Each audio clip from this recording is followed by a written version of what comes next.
I will invite Adriana to expose her presentation. Okay, that's great. I want to say a few words about you. The fact that you're a data protection and information security specialist, Infoshare Consulting, and ASCPD member, and your team is your employees and information security decisions. Thank you. Thank you. Thank you, Diana. Hello, everybody. Hello, Mihai. Hello, Marius. I would like to say that my company obtained those certificates Mihai presented. It's here in my background. Okay, so hello everyone. My name is Adriana Ceaușescu, and I'm so happy to speak at the Romanian National Conference on Privacy and Data Protection. You gave me so much energy, so I hope we will have an open discussion about your employees and how they make the information security decisions. So I represent Infoshare Consulting. Our services are mainly in the field of data protection and information security, and we collaborate with companies from different domains like health, insurance, education, e-commerce, so on. As I told you, my presentation is about your employees and information security decisions they made. A few aspects regarding the information security. It's so often information security is viewed as a technical discipline. It is somehow a world of firewalls, operation systems, antivirus software, access controls, and then encryption. It is an enigmatic discipline which defines understanding with a priesthood who often protect their profession with complex concepts and language, and most of all secrecy. This is from the employee's point of view, and also from the point of view of your employees, information, or your colleagues or your staff. Information security, it's also about hackers, about attacks and ransomware. But at the end of the day, we realize that information security depends on people. So no approach to security can even succeed without considering people, and we as a profession, we need to look beyond the computers and to understand the business, to understand the culture of the organization, and most of all, how we can create a security environment that helps people free to actually do their job. And this is a picture of metrics because when I finished my presentation, I was thinking about metrics and those lines, those code lines that were in the back of the picture of the movie. So, human behavior and information security. As you might know, your employees or your staff encounter potential information security threats actually on a daily basis. Perhaps there's a new face in the office they don't recognize, a new password they need to remember, and damn new password policy that you force me to change it every 30 days. Or a database of sensitive information that they need to upload into the cloud, or they work from home, because the reality in these days is that teleworking, it's here, and some companies due to COVID-19 are forced to send the employees to work from home. In this slide, I want to present you some numbers. Also, these numbers almost the same numbers as in the morning panel, Mr. Punit mentioned them. And what he has also said is that the humans, the peoples, our employees are still information security weakest link. So in this report that I want to tell you about, this report is based on the third annual survey on IT security practitioners, and 97% of the responders agreed that the greatest vulnerability was human behavior. And this percentage has increased from 93% in 2015.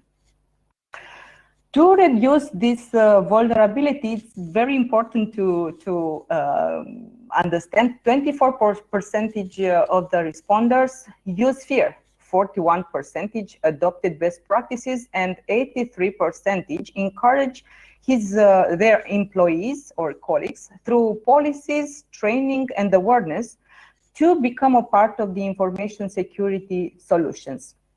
And let's take a look about the role that information security professionals have in their organizations. And I will tell you a little story. It's not mine. In his book about how to win friends and influence people, Dale Carnegie tells a story about Mr. Johnson. Who is Mr. Johnson? He was responsible for safety at an engineering company. Among other duties, he had to ensure that employees were wearing their hard hats, you know, the yellow big hard hats, while job. And his common strategy was to spot people who didn't follow his policy, approach them, quote the regulation, and insist on compliance. It's almost like the police. I got you, you're not wearing the hat, shame on you. He succeeded in having them abide the rules, but only temporarily. Employees usually remove these hard hats as soon as he left. And now I'm wondering, Dale Carnegie, can you tell us there was a surveillance camera or something like that to know about the hats? Okay, let's move on. He decided to try something new. Instead of referring to them to authority, he tried to be interested in the workers' comfort. He wanted to know if the hats were uncomfortable enough to prevent people from wearing them.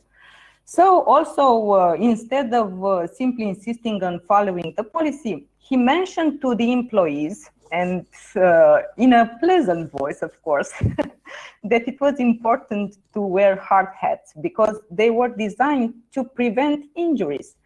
And this was in their best interest. And as a result, this not only increased compliance, but also mitigated resentment towards the regulation. So we, information security professionals, faced with a similar problem. We have to ensure that a company is adequately addressing information security risk, but they also have to communicate the value of security appropriately in order to be successful. On one hand, not putting security controls in place may result in significant losses for an organization. But on the other hand, badly implemented security mechanism may obstruct employees' productivity and result in poor security culture. So, information security professionals and users, employees, colleagues, may share different views on security-related activities. So in order to ensure that users in the organizations comply with the policies, security professionals should also consider employees' behavior.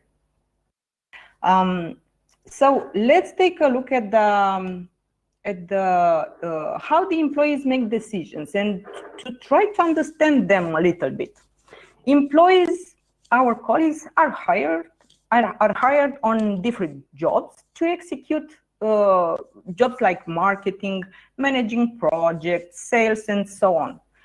Their main priority is completion of their core business activity. Therefore, protection of the information, protection of the data, or to keep an eye on privacy, this is a secondary consideration to them. Consequently, employees will be reluctant to invest more than a limited amount of effort and time to a secondary task, which they will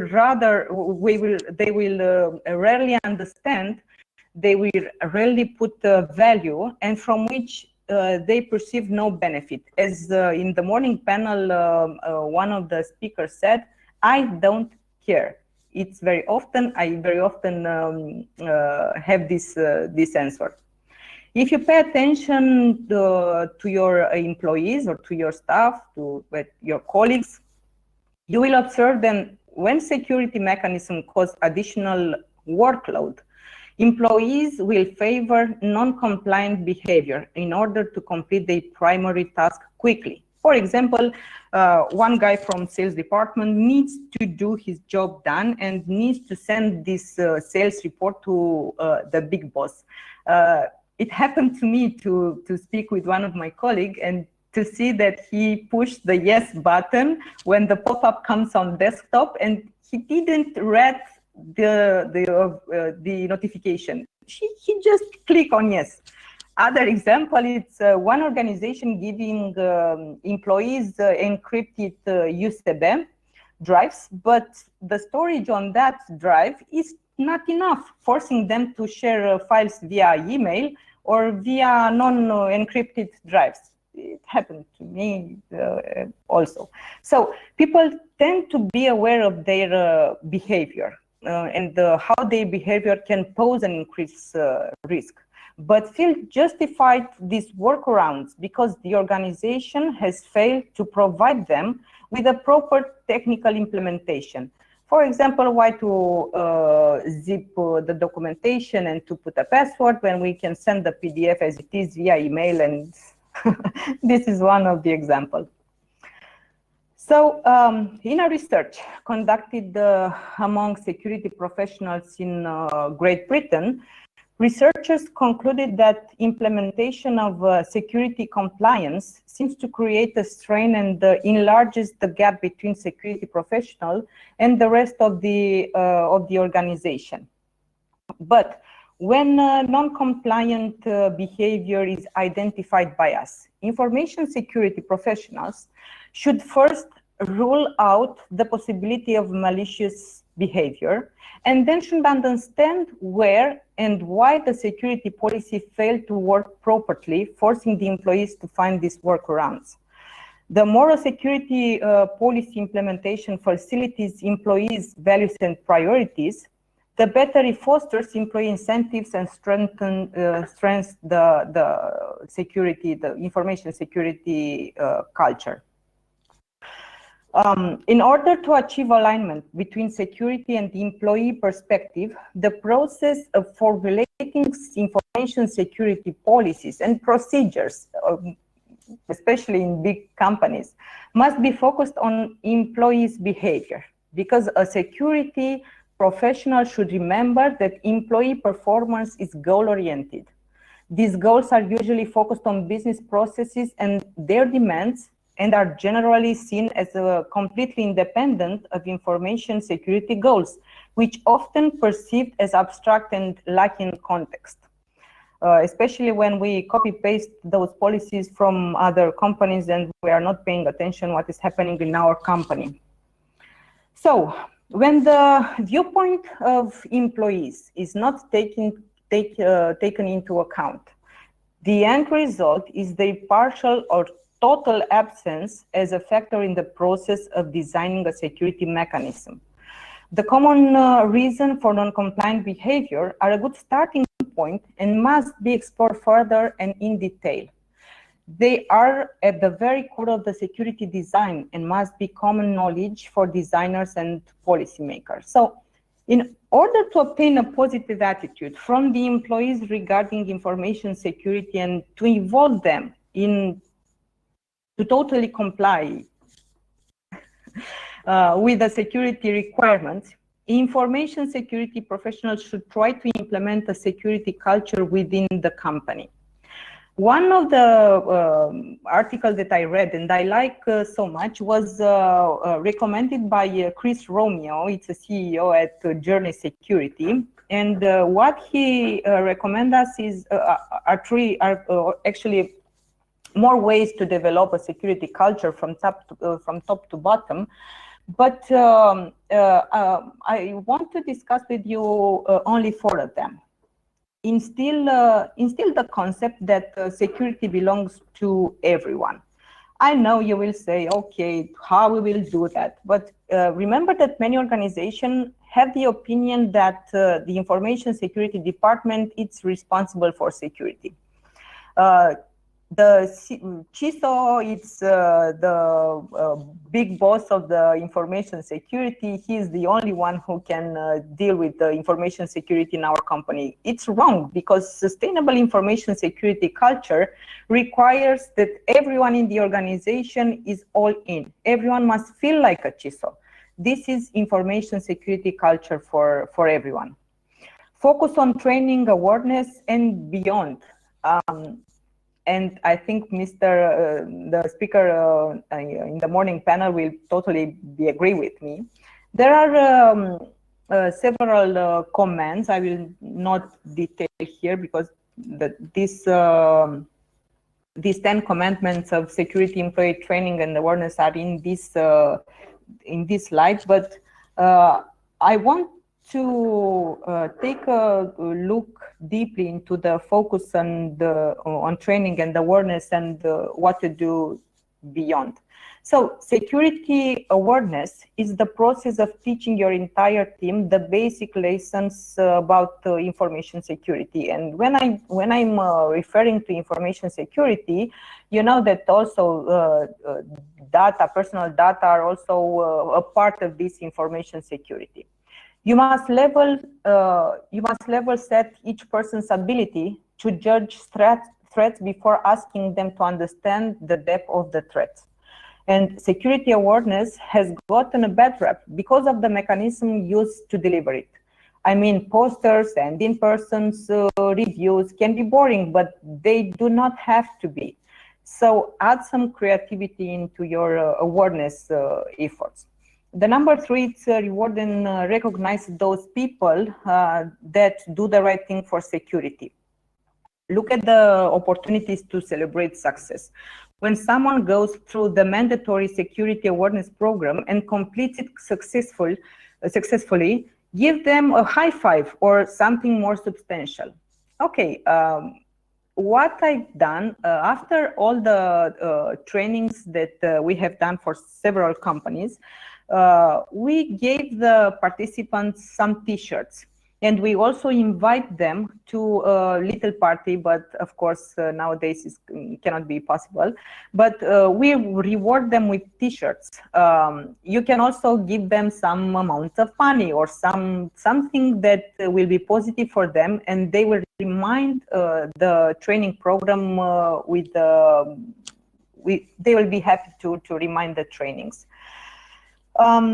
Or bring gamification into security program. Gamification means give something to them, a reward. I don't know, give them a badge, give them something. Build information security community. And information security community, you know, it's the backbone of sustainable information security culture.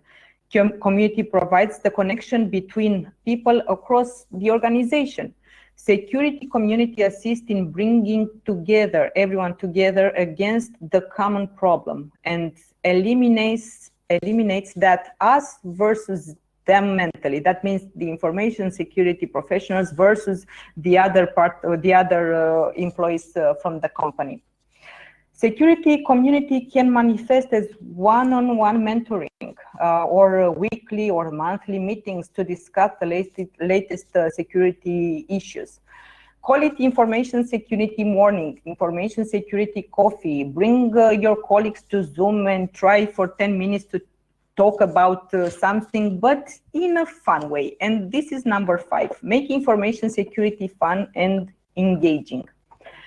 It is the last, but of course not least, on the steps on the way you can build security culture more fun. It's to have a little bit fun in this development. Far too long people have associated security with boring training or something, saying not all the time. To cement a sustainable security culture, build fun and engagement into the process parts. If you have specific security training, ensure that it is not boring. It's not a boring voice over a PowerPoint presentation. One example, I think yesterday or in the morning, I don't remember, one of my colleagues, Aline,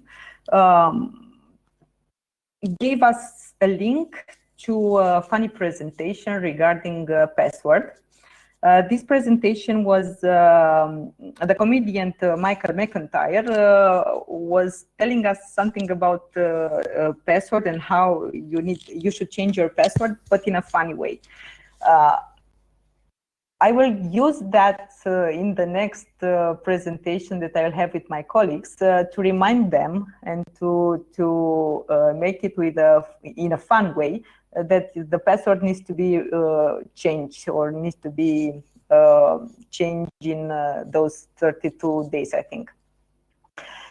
Another way to make security culture and to use funny and engaging mood is to, I'm using, people from Romania know one very popular character called Bula. So for me, Bula, Bula it's the popular character, and Bula it's the hacker.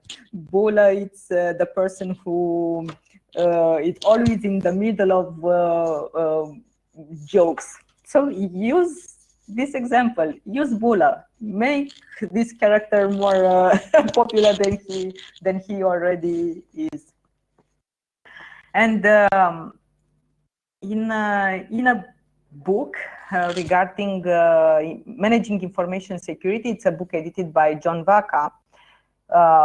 He said that as cited in audit reports, periodicals, and conference presentations, people are arguably the weakest element in the security formula that it used to secure systems and networks. The people factor, the human behavior, and not technology, it's a critical one that it's often overlooked in the security equation.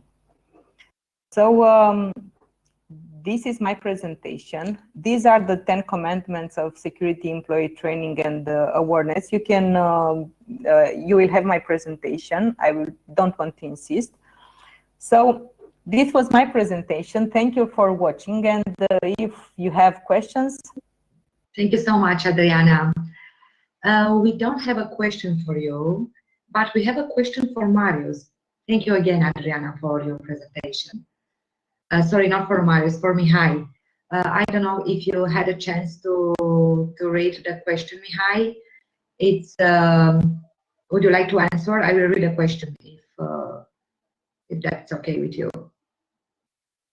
I have here the question regarding the Article 42 and CNIL.